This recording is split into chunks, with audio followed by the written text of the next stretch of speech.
दूसरा ये कि गांव के बारे में, रूरल एरिया के बारे में सभी बात करते हैं, सभी जो प्रोजेक्ट्स बनते हैं वो वहाँ पे कैसे इम्प्लीमेंट हो, कैसे उसका रिजल्ट आए, इस सब पे सभी बात करते हैं। तो इसी में सरकार की भी बहुत सी योजना है और कहीं ना कहीं हम जो नगर निगम है, नगर पालिका है, नगर परिषद है और पंचायत है, सभी इसी चीज पे काम कर रहे हैं। तो ऐसी संस्थान के साथ अगर एमओयू हो जाए और फिर हम दोनों मिलके काम करें तो मतलब मेरा ये मानना है कि रिजल्ट बहुत अच्छे आएंगे। तो चीजें उस व्यक्ति तक पहुंचेगी, योजना उस व्यक्ति तक पहुंचेगी जहां उसकी जरूरत है। अभी ग्रामीण एरिया की बात की गई, तो ग्रामीण एरिया या पंचायती राज जो बात करते हैं वहां पर हर एक चीज को, जो योजना है उसका मकसद होता है कि वो क्षेत्र साफ सुथरा हो, वहां पे प्रॉपर गंदे पानी की निकासी हो, वहां पर हॉस्पिटल की व्यवस्था हो, वहां पढ़ाई की व्यवस्था हो, बच्चे कन्याओं के लिए फैसिलिटीज हो, सब चीजों के लिए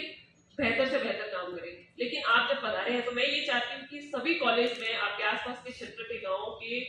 मैं ये मानती हूँ मिनिमम 10 स्टूडेंट तो होते ही है। तो हायर एजुकेशन का उसमें कैसे हम रोल इम्पैक्ट कर सकते हैं उसकी बात करनी बहुत जरूरी है कि स्टूडेंट्स को हम बताएं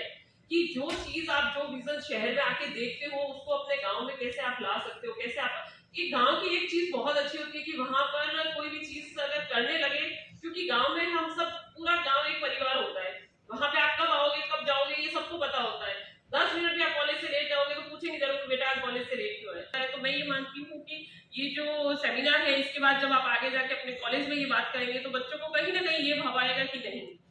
शिक्षा एक ऐसा माध्यम है जिसके सकते हैं, चाहे वो समाज में हो, हमारे गांव में हो, प्रदेश में हो या देश में हो, और उसी से हम सब चीजें जो हम चाहते हैं, विजन है हमारे, उस विजन के थ्रू हम काम कर सकते हैं। लेकिन जैसे यूनिसेफ से यहाँ बता रहे हैं, मैं सभी से यही कहूंगी कि गांव पे बात होती है, लेकिन मैं ये चाहती हूँ कि जैसे हमारे बीकानेर को भी एक बड़ा गांव कहते हैं, लेकिन कुछ आउटर एरिया जो नए होते हैं वहां पे भी डेवलपमेंट की नीड होती है। जैसे मैं अपने बीकानेर की भी बात करूँ तो आसपास का जितना एरिया है वहां पे अभी भी वो लोग उन प्रॉपर सुविधाओं से युक्त नहीं है जो उनको मिलनी चाहिए एक शहरी होने के नाते। कहीं सीवरेज नहीं है, कहीं सफाई नहीं है, कहीं लाइट्स नहीं है, कहीं रोड नहीं है अभी तक। तो जैसे मैं नगर निगम के माध्यम से हमेशा कोशिश करती हूँ कि जो आउटर एरिया है उनको डेवलप करें, लेकिन यूनिसेफ से भी कहूंगी कि कुछ ऐसे प्रोजेक्ट लाए जो बीकानेर जैसे शहर के आउटर एरिया है, जो अंदर के क्षेत्र होते हैं उसमें डेवलपमेंट ऑब्वियसली हो जाता है क्योंकि वहाँ वीआईपी मूवमेंट्स भी होती है, सब कुछ होता है। लेकिन आउटर एरिया के साथ हम भी चाहेंगे आगे चल के एक एमओयू हो जिसके थ्रू इन एरियाज का भी डेवलपमेंट हो, वहां पे स्कूल्स भी नहीं होती, कहीं ऐसी जगह वहां पे स्कूल हो, क्योंकि अभी जो मूलभूत सुविधा है वो हर एक भारतीय को, हर एक देशवासी को मिलनी चाहिए, मैं ये मानती हूँ। और आप सभी के माध्यम से मैं यही चाहूंगी कि ऐसे एरिया को आइडेंटिफाई करने में भी आप सहयोग करें, और जैसे अभी कहा है जिसके बाद कन्वर्सेशन होगा तो आप अपने आइडियाज बताने के साथ साथ ये भी बताएं कि कौन उसको इम्प्लीमेंट कर सकता है, किसके थ्रू वो इम्प्लीमेंटेशन हो। और सही में मैं ये कहूंगी आदरणीय प्रधानमंत्री जी की जो भी योजना है अभी विकसित भारत के तहत हमने देखा कि गांव गांव तक गई थी,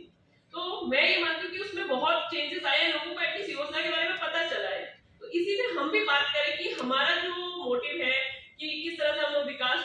को बढ़ावा दें गांव क्षेत्रों में, ग्रामीण क्षेत्रों में जितना भी है, महिलाओं के लिए हाइजीन को लेकर बात करें, क्योंकि गाँव में अभी ऐसी चीजें अभी भी नहीं होती। मैं भी एक गाँव से बिलोंग करती हूँ, वहां पे अभी भी महिलाएं खुल के नहीं बोलती, बच्चियां खुल के नहीं बोलती। इन सब चीजों को लेकर हम अगर एक मास लेवल पे काम करेंगे तो मैं ये मानती हूँ कि जैसे यूनिसेफ के थ्रू हम अभी एमओयू के थ्रू काम कर साथ जो हमसे जुड़ेगी और गाँव में भी काम होगा, ये रहेगा कि इसके साथ साथ शहरों के साथ भी एमओयू किया जाए, जो शहर के अभी डेवलप एरियाज नहीं है उनके साथ भी हम काम करें आगे चल के। तो मुझे ये बहुत खुशी होगी कि हम बीकानेर में भी ऐसा कोई काम करें, अभी के साथ हम काम करेंगे, वहाँ डेवलपमेंट जरूरी है, लेकिन डेवलपमेंट की अथॉरिटीज जो आती है या जो भी ये फॉर्म आती है वो वहीं जाती है जहाँ पे उनको इजी ट्रांसपोर्टेशन मिल सके, लेकिन बहुत से क्षेत्र ऐसे जहाँ पे ट्रांसपोर्टेशन नहीं है और वही नीड है।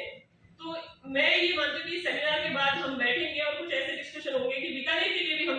इस एमओयू को करें कि बीकानेर के जो आउटर एरिया जहाँ डेवलपमेंट की नीड है वहाँ पे ऐसी मुहिम हो। और आचार्य दीक्षित जी को मैं बहुत धन्यवाद करती हूँ कि मुझे इस सेमिनार में बुलाया, तो इनडायरेक्टली मेरे से जुड़ा हुआ है, मतलब नगर निगम हो या नगर पालिका हो, काम तो यही कर रहे हैं। तो सरकार और अगर संस्थान मिलेगी तो मैं ये मानती हूँ कि बेहतर रिजल्ट आएंगे, और वही रिजल्ट हमारे ड्रीम होने चाहिए कि जो हमने सपने देखे साक्षात करने के, उसमें हम सब ने अपनी भागीदारी निभाई है।